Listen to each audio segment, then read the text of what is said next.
6টি উপকরণ আছে যেগুলি খেলে গর্ভের আগত সন্তানটি গায়ের রং উজ্জ্বল হয় এবং ফর্সা হয়।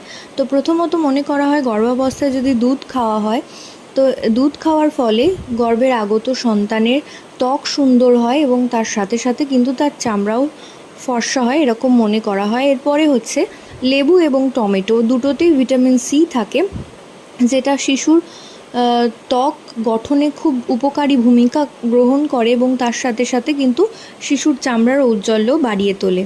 দ্বিতীয়ত সাদা ডিমের কুসুম সেকেন্ড ট্রাইমেস্টার অর্থাৎ 4 মাসের পর থেকে খেতে বলা হয়। এতে করে মনে করা হয় যে গর্ভের আগত সন্তানের গায়ের রং ফুটফুটে সাদা হবে। চতুর্থত চেরি ফল বা বেরি জাতীয় যে ফল, বেরি আমাদের দেশে খুব একটা পাওয়া যায় না, কিন্তু চেরি ফল পাওয়া যায়। তো এই বেরি যেগুলো, সেগুলো খেলেও মনে করা হয় যে গর্ভের আগত সন্তানটি ফুটফুটে ফর্সা হবে। এরপর দ্বিতীয়ত